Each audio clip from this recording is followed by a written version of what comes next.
내가 바라는 단 한 가지.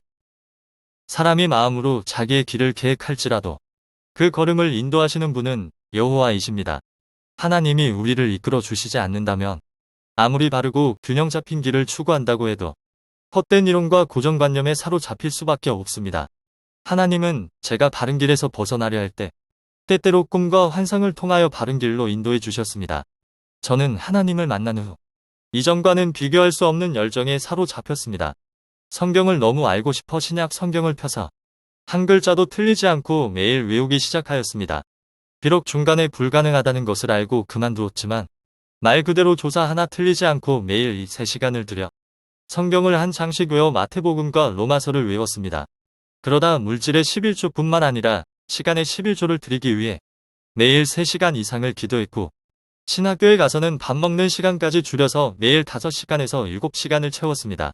그리고 유명한 기도원과 집회가 있으면 전국을 돌아다녔고 많은 목사님들에게 안수를 받았습니다.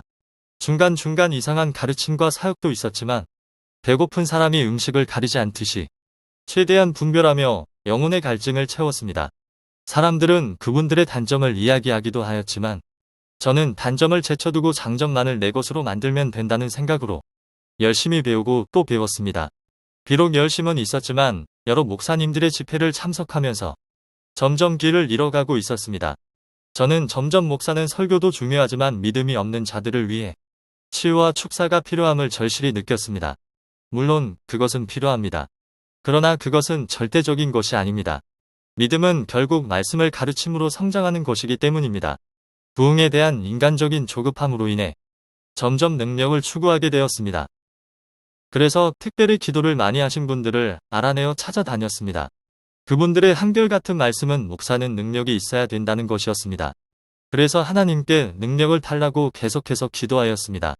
능력이 있으면 금세 교회가 부흥할 수 있다고 믿고 능력을 위해 계속해서 기도하였습니다. 가끔 사역 가운데 하나님의 임재하심의 현상들이 나타나기는 했지만 내가 원하는 만큼의 강력한 하나님의 역사는 자주 나타나지 않았습니다. 오랜 시간이 지나도 강력한 능력의 나타남이 없으므로 마음이 실망하게 되고 기도의 불이 꺼져 갈 때 하나님은 나의 눈을 열어 환상을 보게 하셨습니다. 환상 속에서 저는 높은 언덕에 올라 있었습니다. 그 순간 저의 몸에는 조용기 목사님의 표현처럼 손가락을 밀면 지구가 움직일 만한 하나님의 능력으로 충만한 것을 느낄 수 있었습니다. 그리고 언덕에서 아래를 내려다봤을 때 악한 영들이 능력으로 충만한 저를 보고는 두려워하며 사방으로 도망가는 것을 보았습니다. 저는 악한 영들을 향해 손을 뻗었고 그 순간 제 손에서는 불이 나가 그들을 태우기 시작하였습니다. 모든 악한 영이 도망치고 불태워져 눈앞에 아무도 없을 때 저는 이런 일로 인해 너무나 신이 났습니다. 이제야 하나님의 사명을 감당하고 있는 것처럼 느껴졌습니다. 불을 피해 악한 영들은 사람들의 마음속으로 피하였습니다. 저는 사방을 둘러보며 악한 영들을 찾기 시작하였습니다. 마침 한쪽의 머리까지 검은 옷을 덮어쓴 무리들이 보였습니다. 제 영이 그들은 악한 영을 섬기는 사람들이라는 것을 느꼈습니다. 일단 나도 그들처럼 검은 옷을 입고 그들 속에 들어가 그들을 섬기는 악한 영이 누구인지 그들의 상황을 살펴보기로 하고 그들 속에 잠입하였습니다. 잠입에 성공하여 사람들을 살펴보던 중 바로 제 옆 사람의 얼굴을 보았습니다. 그런데 그 사람의 얼굴을 보는 순간 두 가지를 순간적으로 알 수 있었습니다. 첫째는 그도 하나님을 믿는 사람이라는 것입니다. 그도 저처럼 이들 속에 숨어들어 그들을 구원하기 위해 기회를 엿보고 있는 것이었습니다. 둘째는 검은 후드를 덮어쓴 그 사람의 얼굴이 너무나 초췌하고 너무 못생겼다는 것입니다. 제가 살아오면서 그렇게 못생긴 사람을 본 적이 없을 정도의 얼굴이었습니다. 정말 외적으로 너무나 볼품이 없었습니다. 저처럼 뛰어난 능력이 있어 보이지도 않고 그동안 보아온 능력 있는 사역자들의 얼굴에서 보이는 자신감의 참모습이 보이지 않았습니다. 그는 힘겹게 그 일을 하고 있는 것처럼 보였습니다. 그가 그런 일을 감당할 사람으로 전혀 보이지 않았습니다. 그 당시에 저는 하나님을 진정으로 만난 지 얼마 되지 않은 시점이었기에 사람들에게 구원의 간증을 듣는 것을 무척이나 좋아했습니다. 그들에게 하나님을 처음 만난 이야기를 듣는 것이 저에게는 너무나 흥미로웠고 행복했습니다. 그래서 잠시 그를 따로 불러 그 사람이 어떻게 하나님을 만났으며 하나님으로부터 받은 은혜와 가르침이 무엇인가 물어보았습니다. 그러나 그의 얼굴을 볼 때면 그 속에 신비로운 간증이나 가르침이 있어 보이지 않았습니다. 하여튼 내가 평소에 그려오던 놀라운 신앙의 영웅과는 다른 모습이었습니다. 저의 요청에 그는 자신을 덮은 검은 후드를 내리고는 저에게 간증을 하기 위해 입술을 움직이려고 하였습니다. 그런데 어쩐 일인지 그의 입술이 하나, 이렇게만 이야기할 뿐이었습니다. 제가 보기에는 하나님이라는 말로 이야기를 시작하려는 것처럼 보였습니다. 그의 입은 연신하자를 내뱉고는 있었지만 좀처럼 말을 이어나가지 못했습니다. 그러더니 갑자기 그는 울기 시작하였습니다. 계속해서 그는 눈물을 흘렸습니다. 그리고는 저에게 울먹이며 이렇게 이야기하였습니다.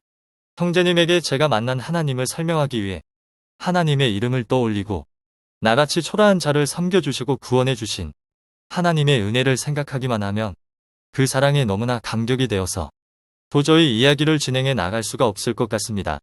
죄송하지만 다음에 마음이 진정이 되면 저의 간증과 받은 가르침을 나누도록 하겠습니다.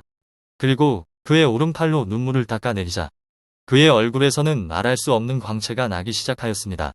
마치 모세가 시내산에서 내려올 때 백성들이 그의 얼굴을 쳐다볼 수 없는 광채가 난 것처럼 그런 빛이 그의 얼굴에서 빛나기 시작하였습니다. 그의 얼굴은 더 이상 제가 무시하고 하찮게 보던 그런 얼굴이 아니었습니다. 그의 얼굴 빛에서 비치는 그 빛이 나의 눈을 통해 나의 영혼에 들어오자마자 내 속에 어둠이 떠나가는 것을 느꼈습니다. 그 빛은 내 속에 하나님의 능력을 이용하여 야망을 이루려는 헛된 열심을 쫓아내었습니다. 그 즉시 시편 27편 4절의 말씀이 해처럼 떠올라 나의 마음의 보좌에 좌정하여 다스리기 시작하였습니다. 내가 여호와께 바라는 한 가지 일 그것을 구하리니 곧 내가 내 평생에 여호와의 집에 살면서 여호와의 아름다움을 바라보며 그의 성전에서 사모하는 그것이라. 저는 그때부터 그 사람의 얼굴에서 나오는 그 빛, 그 사람과 같은 얼굴을 가지고 싶은 갈망이 사로잡혔습니다. 그 빛 앞에서는 내가 추구하고 세상이 유혹하던 모든 것들이 한없이 초라하게 느껴졌습니다. 그 빛 앞에 설 때의 세상의 유혹에서 자유케 되었습니다. 내가 후에 아무리 뛰어난 사역자가 되어 명예와 부를 얻고 사람들의 칭찬을 얻는다 해도 하나님의 이름을 생각만 해도 감격에 눈물 흘리는 이 모습을 잃어버린다면 나는 실로 아무것도 소유하지 못한 자일 뿐이다. 저 모습을 계속해서 소유하며 나갈 때 나의 사역은 저절로 올바른 방향을 향해 나가고 힘을 얻으며 시험과 유혹을 이겨 나갈 수 있을 것이라는 것을 나는 영으로 깊이 깨달았습니다. 나의 이 계시적인 경험은 나의 평생의 인도자여 다림줄이 되어 지금도 나와 나의 사역을 안전하게 지켜주고 있습니다. 많은 물도 이 사랑을 끄지 못하겠고 홍수라도 삼키지 못하나니 사람이 그의 온 가산을 다 주고 사랑과 바꾸려 할지라도 오히려 멸시를 받으리라.